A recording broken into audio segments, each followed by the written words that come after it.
Sebab mestinya orang beriman yakin dong, nggak ada lagi skala prioritas ketaatan yang harus didahulukan selain kepada Allah dan Rasulnya terlebih dahulu. Tapi hari ini tidak kan? Kita diarahkan untuk mentaati sesuatu yang selain Quran dan Sunnah. Bahkan kalau ada sebuah negeri Muslim yang menyatakan terang-terangan menerapkan syariat, wow, pihak Barat langsung terjun, membangun opini negatif di media mainstream, ya toh? Terus kita masih berharap pada PBB bisa menyelesaikan masalah-masalah kita. Kita demo ke jalanan menuntut agar PBB mengatasi problema saudara muslim, tolong diatasi. Ya sementara 5 sosok utama kafir-kafir ini yang mimpin dunia, diketawain kita, Pak. Silahkan proposal ajukan, kita tidak peduli.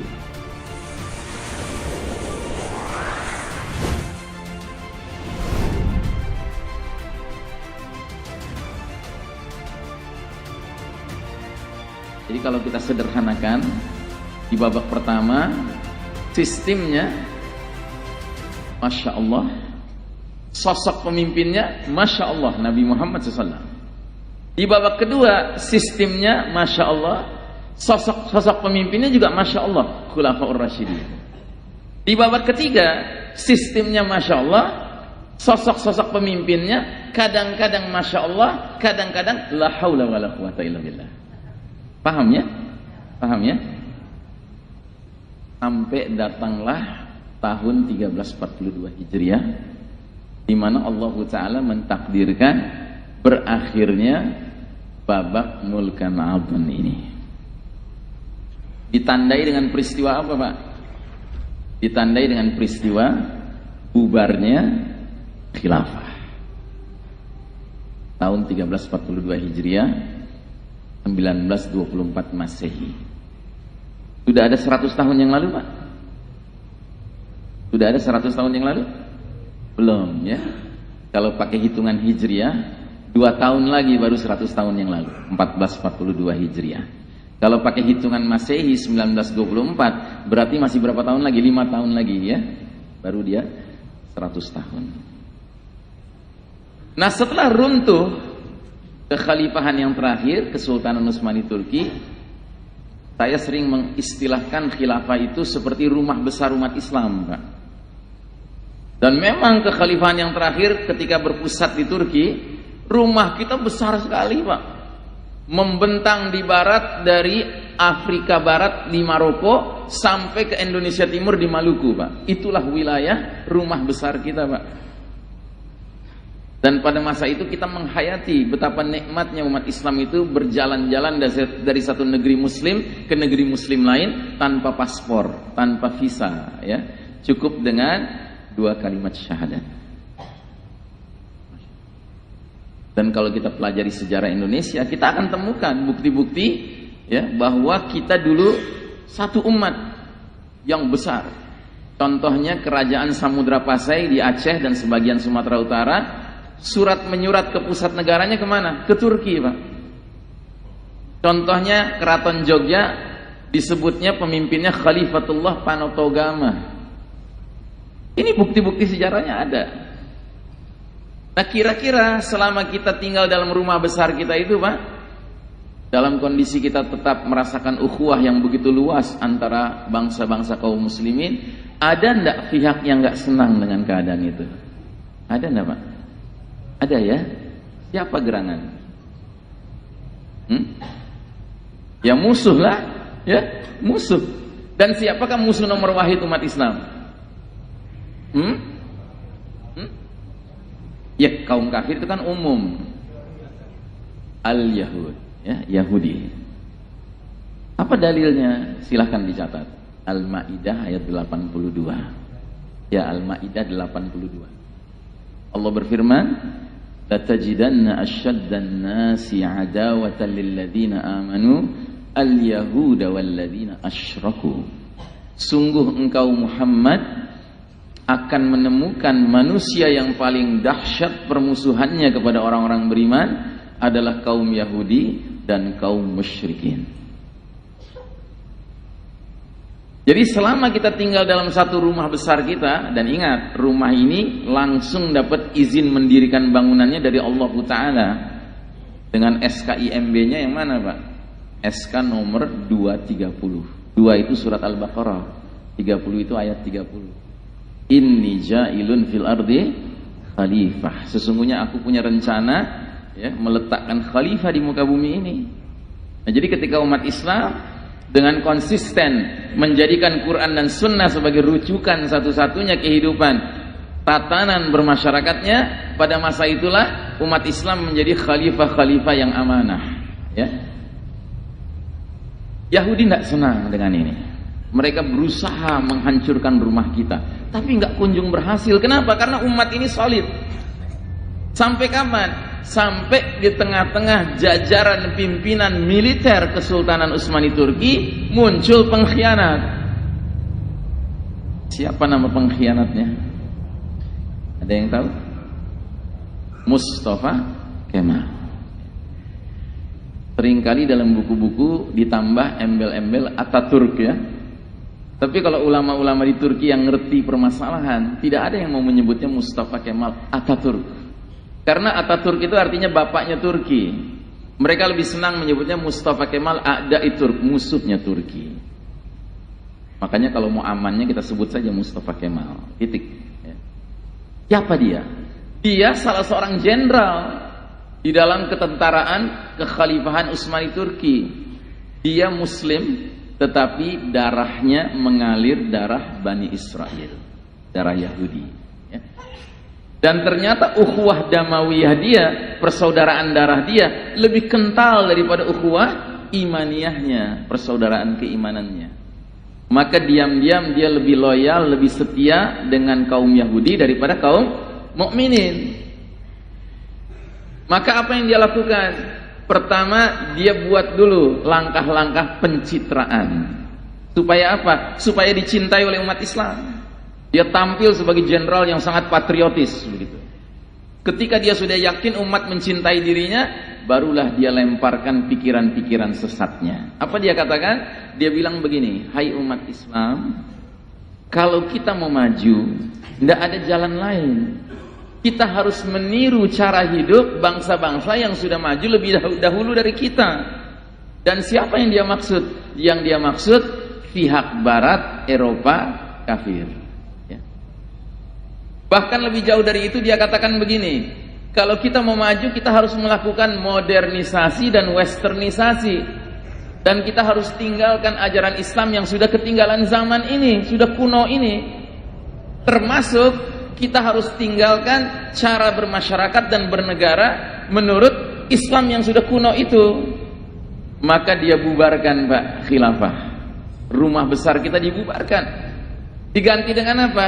Diganti dengan negara Turki modern, sekuler, berpaham nasionalisme. Kalau saya lebih senang menyebutnya bukan negara, tetapi rumah kita runtuh diganti dengan bedeng Turki modern ya. Kan tadinya gede Pak, begitu jadi kecil ya jadi bedeng lah ya. Dan setelah dia muncul, karena dia muncul di pusat kepemimpinan umat, terjadilah efek domino. Tahu efek domino Pak? Kalau bahasa Jermannya getok tular gitu. Ya kesana kemari menular. Akhirnya setelah bedeng Turki pertama kali berdiri, muncullah bedeng Mesir, muncullah bedeng Indonesia, muncullah bedeng ini, bedeng itu, bedeng ini, ya kan? Belum terlalu lama kita tinggal di bedeng, belum ada 100 tahun, mulai ada sebagian umat Islam teriak-teriak bedeng harga mati. Nggak boleh dirubah. Padahal sejarahnya menggambarkan bahwa kita asalnya tinggal di satu rumah yang besar. Sekarang saya tanya sama bapak dan ibu sekalian. Waktu saudara-saudara kita di Palu dan di Lombok mengalami bencana gempa, rumah mereka rata dengan tanah ya, rata dengan tanah rumah mereka. Dan datanglah alhamdulillah orang-orang ikhlas, relawan-relawan dari berbagai penjuru Indonesia bahkan dunia membawa bantuan. Dan bantuan awal yang dibawa apa? Tenda darurat ya, supaya mereka punya tempat bernaung. Ya rumahnya sudah hancur, mau enggak mereka tinggal di tenda itu? Mau lah, karena nggak ada pilihan lain kan. Nah namun ketika jalan waktu, sudah mulai membaik keadaan, mulai dibangun rumah, Kalau mereka disuruh pindah dari tenda ke rumah, mereka bilang, oh enggak, tenda harga mati. Masuk akal tidak? Masuk akal tidak? Tidak masuk akal. Nah, jadi saudaraku rahimakumullah, ini realitas sejarah. Ya. Jadi begitu runtuh, terjadi tahun 1342 Hijriah, masuklah kita ke babak keempat.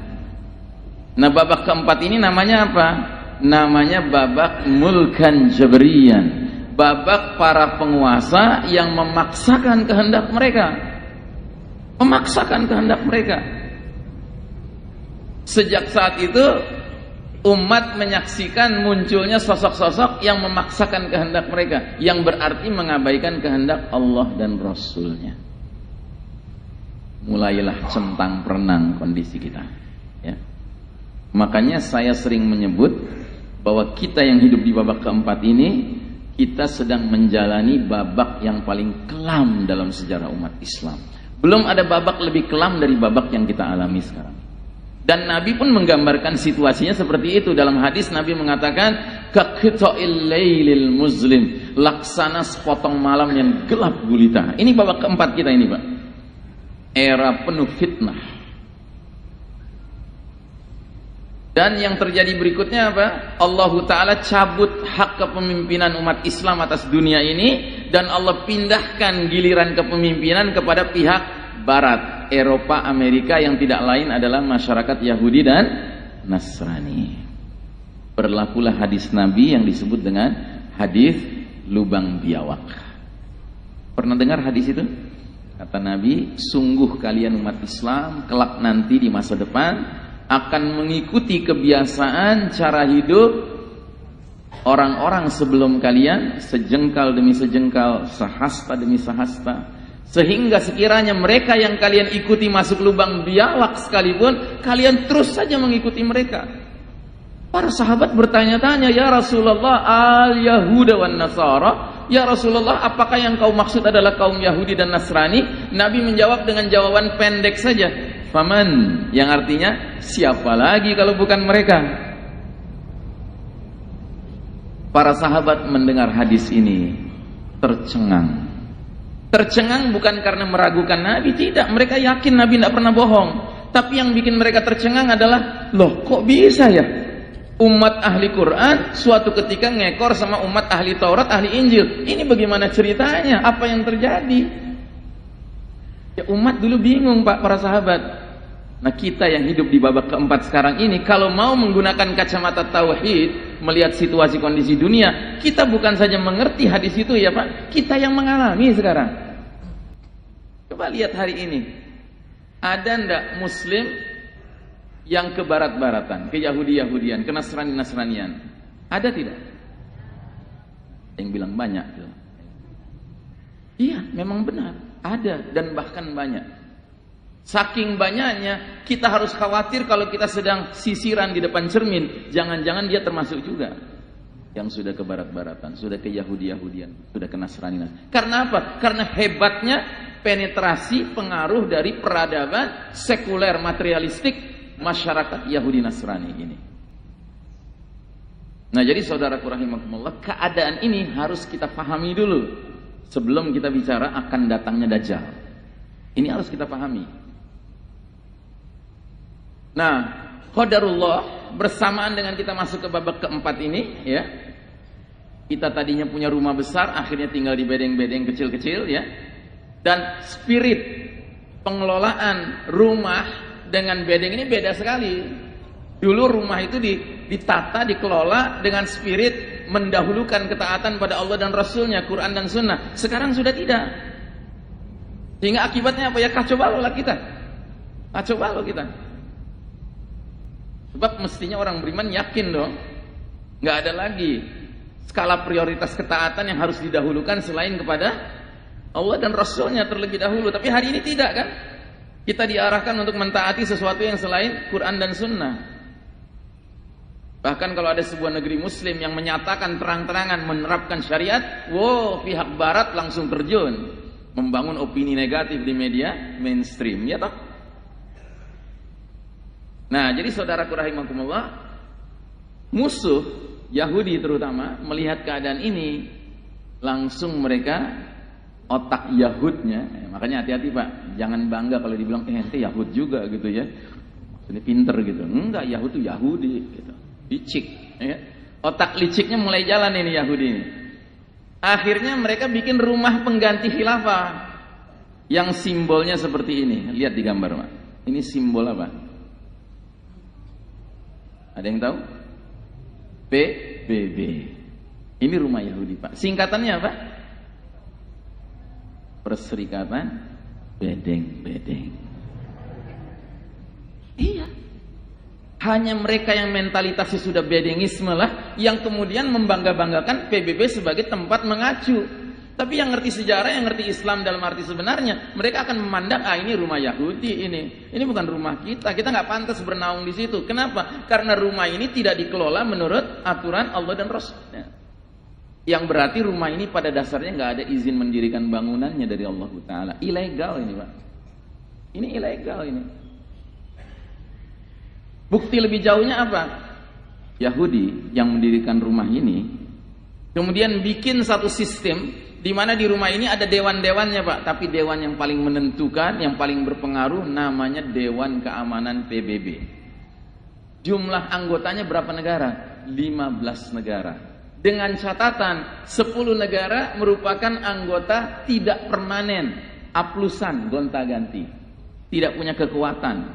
Sementara ada 5 anggota, 5 negara itu anggota permanen, punya hak veto, punya power, punya kekuasaan, punya kekuatan di muka bumi ini. Siapa mereka? 5 negara ini. Amerika, Inggris, Prancis, Rusia, Cina. Ada yang muslim Pak?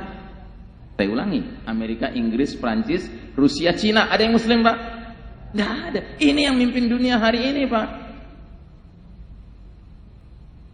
Terus kita masih berharap pada PBB bisa menyelesaikan masalah-masalah kita. Kita demo ke jalanan menuntut agar PBB mengatasi problema saudara muslim kita di Myanmar, di Xinjiang, Muslim Uighur, Muslim Rohingya, tolong diatasi. Ya sementara 5 sosok utama kafir-kafir ini yang mimpin dunia, diketawain kita Pak, silahkan proposal ajukan, kita tidak peduli. Dan ini baru pemimpin di depan layarnya Pak. Yang di belakang layarnya siapa? Lagi-lagi Al-Yahud, musuh nomor wahid kita. Kenapa mereka di belakang layar? Karena Yahudi itu pengecut.